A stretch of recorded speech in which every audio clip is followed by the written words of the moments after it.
का नाम मैक्स है। मैक्स को काइल हैंडल करता है। काइल और मैक्स के बीच में बहुत अच्छी बॉन्डिंग है। ये दोनों एक दूसरे से बहुत प्यार करते हैं। मैक्स बहुत ही समझदार डॉग होता है। उसने कई मिशंस को अंजाम दिया है। इसमें उसने कई हथियारों को पकड़वाया है। लेकिन सबसे बड़ी प्रॉब्लम ये होती है कि यूएस की आर्मी जितने भी हथियारों को पकड़ती है उसकी कोई स्मगलिंग करता है और काइल को ये बात पता चल जाती है। वो समझ जाता है कि उसके साथ का सोल्जर जिसका नाम टाइलर है वो भी इसमें शामिल है। अगले दिन जब ये दोनों के दोनों अपने स्क्वाड के साथ बैटलफील्ड में जाते हैं तो काइल टाइलर से कहता है कि मुझे पता है कि हथियारों की स्मगलिंग करने में तुम्हारा भी हाथ है। टाइलर कहता है कि तुम्हें सिर्फ मिशन पर ध्यान देना चाहिए, हथियारों का क्या होता है इससे तुम्हारा कोई मतलब नहीं है।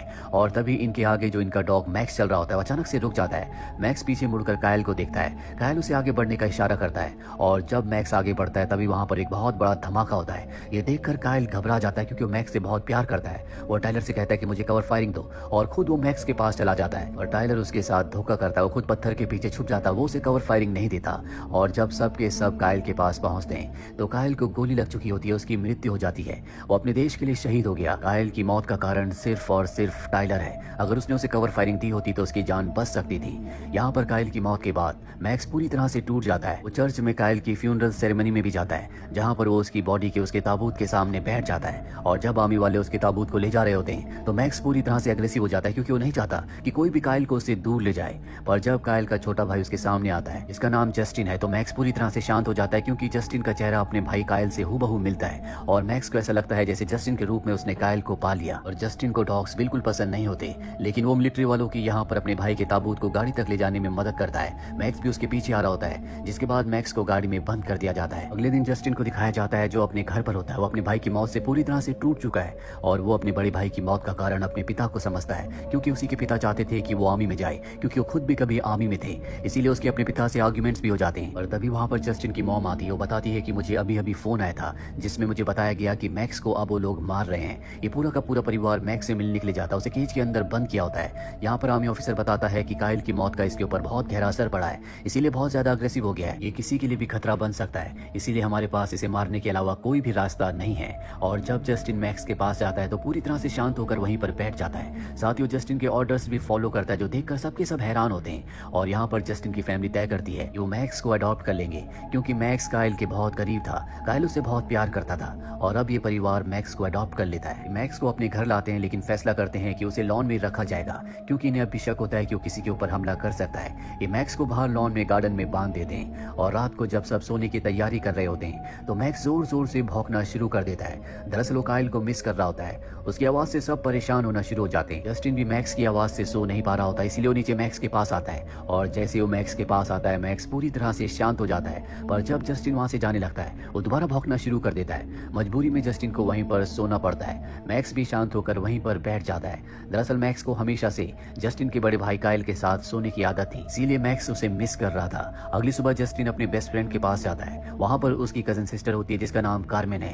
कार्मेन को डॉग से बहुत प्यार है। उसकी गर्दन पर डॉग के पॉ का एक टैटू भी होता है और उसे पता चलता है कि जस्टिन के घर में एक आर्मी डॉग है। वो जस्टिन से कहती है कि मैं तुम्हारे घर आकर तुम्हारे डॉग से मिलना चाहूंगी, मैं तुम्हें बता सकती हूँ कि किस तरह से डॉग्स को कंट्रोल किया जाता है। और कुछ ही देर बाद ये सब के सब मैक्स के पास पहुंच जाते हैं जहाँ पर कार्मेन जस्टिन को समझाती है कि डॉग्स को किस तरह से कंट्रोल किया जाता है। जिसके बाद जस्टिन उसे पूरी तरह से कंट्रोल कर लेता है। अब वो उसको जंजीर से भी आजाद कर देता है। ये देखकर जस्टिन की मॉम बहुत ज्यादा इंप्रेस हो जाती है और वो कार्मेन से कहती है कि तुमने बहुत अच्छा काम किया, क्यों ना आज रात को तुम हमारे साथ डिनर करो। और रात को जब ये सब के सब एक साथ डिनर कर रहे होते हैं तो बाहर मैक्स जोर जोर से भौंकना शुरू कर देता है। और जब ये दरवाजा खोलते हैं तो वहाँ पर टाइलर होता है। टाइलर अंदर आकर कहता है कि मैं कुछ दिनों की छुट्टी पर घर वापस आया हूँ, मुझे कायल की मौत का बहुत दुख है। और इसके बाद ये टाइलर को मैक्स के पास ले जाते हैं। मैक्स उसे देखकर और भी ज्यादा अग्रेसिव हो जाता है और जोर जोर से भौंकना शुरू कर देता है, यहाँ तक कि वो अपनी जंजीर के हुक को भी उखाड़ कर टाइलर के ऊपर हमला करने के लिए उसकी तरफ बढ़ता है। लेकिन तभी वहाँ पर जस्टिन और कार्मेन आ जाते हैं। वो उसे रोक लेते हैं और इस तरह से कायल बच जाता है। दरअसल मैक्स को पता है कि कायल की मृत्यु का कारण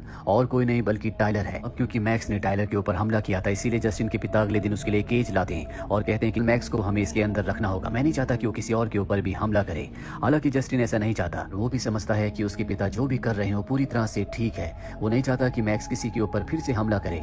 रात को जस्टिन अपने मॉम और डैड के साथ परेड देखने के लिए जाता है जहाँ पर बहुत सारे क्रैकर्स भी फट रहे होते हैं। जस्टिन को मैक्स की याद आना शुरू हो जाती है। वो उसकी चिंता करता है क्योंकि उसे पता है कि कहीं ना कहीं वो पटाखों की आवाज से डरा हुआ होगा। वो भागता हुआ वापस अपने घर आता है जहाँ पर मैक्स सच में बहुत ज्यादा डरा हुआ होता है। उसकी केज को खोलता है लेकिन वहां से मैक्स बाहर नहीं निकल रहा होता, इसीलिए जस्टिन खुद उसके साथ अंदर जाकर बैठ जाता और मैक्स को शांत करता है। अगले दिन टाइलर को दिखाया जाता है जो जस्टिन के पिता से मिलता है और कहता है कि आपके बेटे की मौत का कारण मैक्स है। उसने आपके बेटे कायल के ऑर्डर्स को फॉलो नहीं किया और उस जगह चला गया जहां पर खतरा था। इसी वजह से काइल की मृत्यु हो गई। साथ ही वो उनके वेयरहाउस में कुछ काम भी करना चाहता है, जिसकी परमिशन जस्टिन के पिता टाइलर को दे देते हैं। लेकिन वो इस बात से बहुत दुखी और बहुत गुस्से में होते हैं कि उनके बेटे काइल की मौत का कारण मैक्स है। वो घर आकर उस पर गन तान देते हैं, पर इससे पहले कि वो उसे मार दे वहां पर जस्टिन आ जाता है। जस्टिन उन्हें ऐसा करने से रोकता है और वो रुक जाते हैं। जस्टिन को पूरा यकीन है कि मैक्स कभी ऐसा नहीं कर सकता, इसीलिए अगले दिन वो सार्जेंट से मिलने जाता है। वहाँ पर सार्जेंट उसे बताते हैं कि मैक्स काइल से बहुत प्यार किया करता था। मैंने अपनी पूरी जिंदगी में मैक्स से समझदार डॉग कभी नहीं देखा। और जहाँ तक बात टाइलर की है, वो एक करप्ट इंसान है। उसने अपने देश के साथ आर्मी के साथ गद्दारी की है। वो घर छुट्टियों पर नहीं आया, बल्कि उसे आर्मी से निकाल दिया गया है। जस्टिन को सब कुछ समझ में आ जाता है कि मैक्स एक वफादार डॉग है और वो उसके भाई से बहुत प्यार किया करता था। और वो वहाँ पर अपने भाई की वो डीवीडी भी देखता है जिसमें उसका भाई मैक्स को ट्रेनिंग दे रहा होता है। मैक्स के बीच में और उसके भाई के बीच में बहुत अच्छा बॉन्ड होता है। एक दिन जस्टिन साइकिलिंग ले जाता है, उसके साथ मैक्स भी होता है। और जब वो मैक्स को लेकर जंगल वाले एरिया में पहुंचता है तो वो देखता है कि वहां पर काइलर कुछ गैंगस्टर्स को हथियार बेच रहा है। ये दोनों के दोनों छुपकर सब देख रहे होते हैं। तभी गैंगस्टर्स के डॉग्स मैक्स को सेंस कर लेते हैं, इसीलिए वो इनका पीछा करना शुरू कर देते हैं। जस्टिन अपनी साइकिल वहीं पर छोड़कर भागना शुरू कर देता है, पर जल्दी वो डॉग्स इन तक पहुंच जाते हैं। इससे पहले कि वो डॉग्स जस्टिन को नुकसान पहुंचाते हैं, मैक्स उनके ऊपर हमला करके जस्टिन को बचा लेता है। ये दोनों के दोनों किसी तरह से सड़क पर आ जाते हैं और वहां से जस्टिन लिफ्ट लेकर अपने घर आ जाता है। और घर आने के बाद वो देखता है कि टाइलर वहां पर पहले से बैठा हुआ, उसके साथ शेरिफ भी होता है। शेरिफ भी उसके साथ मिला हुआ है। टाइलर ने जो हथियार अफगानिस्तान से चुराए हैं अब वो यहाँ पर बेच रहा होता है। साथ ही वो मैक्स के ऊपर इल्जाम लगाता है कि उसने शेरिफ के हाथ में काट लिया, इसीलिए तुम्हें उसे डॉग शेल्टर भेजना होगा। यहाँ पर जस्टिन सब कुछ सच बताना चाहता है, वो उसका विरोध कर रहा होता है, पर तभी उसे टाइलर अंदर ले जाता है और अपनी गन दिखाकर कहता है कि अगर तुमने मेरे बारे में किसी को कुछ बताया तो मैं तुम्हारे पूरे परिवार को मार दूंगा। जस्टिन डर जाता है क्योंकि अभी उसने अपने भाई को खोया है और अब वो अपने माता पिता को नहीं खोना चाहता, इसीलिए वो किसी को कुछ नहीं बताता। और अगली सुबह यहाँ से डॉग शेल्टर वाले मैक्स को अपने साथ ले जाते हैं। जस्टिन इसके बाद हमेशा चुपचाप रहना शुरू कर देता है। जस्टिन के पिता को शक होना शुरू हो जाता है और जस्टिन के पास जाते हैं और पूछते हैं कि अगर तुम्हें कुछ पता है तो मुझे बता दो, पर जस्टिन उन्हें कुछ नहीं बताता। जस्टिन के पिता को यहाँ पर टाइलर पर भी शक हो रहा होता है क्योंकि वो उनके वेयर हाउस को कुछ सामान रखने के लिए यूज कर रहा होता है। और अब वो अपने वेयर हाउस की तरफ जाते हैं। यहाँ वो देखते हैं कि काइलर शेरिफ के साथ एक बॉक्स को गाड़ी में रख रहा है जिसके अंदर हथियार है, पर इससे पहले कि वो कुछ कहते इनका एक साथी उन्हें गन पॉइंट पर लेकर किडनैप कर लेता है। वही मैक्स को दिखाया जाता है जो डॉग शेल्टर में है। उसे एक आदमी केज के अंदर डालने की कोशिश कर रहा होता है और वो मैक्स को कंट्रोल नहीं कर पाता और मैक्स वहां से भाग जाता है। घर पर दिखाया जाता है जहां पर जस्टिन की मॉम को जस्टिन के पिता का वॉइस नोट मिलता है जिसमें उन्होंने कहा होता है कि आज रात को वो अपने हंटिंग हाउस में रुकेंगे।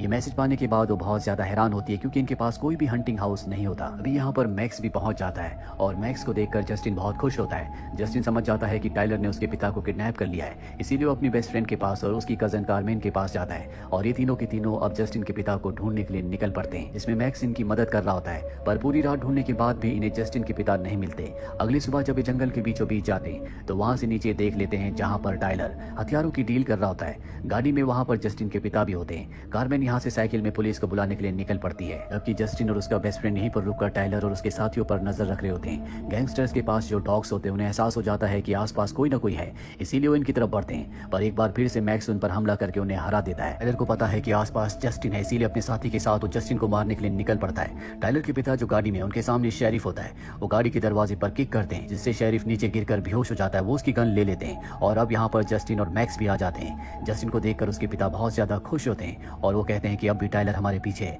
इसीलिए हमें अलग अलग रास्तों से यहाँ से निकलना होगा। दोनों जंगल के अलग अलग रास्तों से निकलना शुरू कर देते हैं। थोड़ी देर बाद वहाँ शेरिफ को होश आ जाता है, जिसके बाद गाड़ी से वो इनका पीछा करना शुरू कर देता है। जल्दी वो जस्टिन के पिता के सामने होता है, पर इससे पहले कि वो जस्टिन के पिता को गाड़ी से कुचलता, जस्टिन के पिता उस पर कई गोलियां चलाते हैं जिससे उसकी गाड़ी का बैलेंस बिगड़ जाता है और गाड़ी नीचे खाई में गिरकर ब्लास्ट हो जाती है जिससे शेरिफ की मौत हो जाती है। वही जस्टिन को दिखाया जाता है जो एक रेलवे ट्रैक के ब्रिज के ऊपर होता है, पर तभी वहाँ पर टाइलर पहुंच जाता है। टाइलर कहता है कि तुम्हारी वजह से मेरी आज की डील कैंसिल हो गई। आज मेरे हथियारों की डील होने वाली थी, लेकिन तुम्हारी प्रेजेंस की वजह से वो सब के सब लोग वापस चले गए और अब वो जस्टिन को मारना चाहता है। वो जस्टिन को गोली मारने वाला होता है कि तभी मैक्स उसके ऊपर हमला कर देता है और खुद भी उसके साथ ऊपर से नीचे ब्रिज से गिर जाता है। टाइलर की मौत हो जाती है। मैक्स अभी जिंदा है पर वो बहुत जख्मी है। यहाँ पर अब पुलिस भी आ चुकी होती है जिन्हें कार्मेन लेकर आई है। पुलिस टाइलर के साथी को पकड़ लेती है। अगले दिन दिखाया जाता है कि मैक्स बुरी तरह से इंजर्ड है, पर जस्टिन की फैमिली उसकी शुक्रगुजार है क्योंकि उसी की वजह से जस्टिन की और जस्टिन के पिता की जिंदगी बच पाई है। अभी फैसला करते हैं कि मैक्स को अपने साथ अपने घर के अंदर ही रखेंगे। सबसे पहले जस्टिन मैक्स के साथ अपने भाई की ग्रेव पर जाता है और कहता है कि तुमने मुझे मेरी जिंदगी की सबसे बेहतरीन चीज दी है जो कि मैक्स है, और वो अपने भाई को सैल्यूट करता है। इसके बाद वो अपने बेस्ट फ्रेंड और कार्मेन के पास जाता है और कहता है कि आज रात को तुम हमारे घर पर डिनर पर आना। और इसी के साथ ये फिल्म, ये कहानी यहीं पर खत्म हो जाती है। उम्मीद करते हैं कि ये कहानी आपको पसंद आई।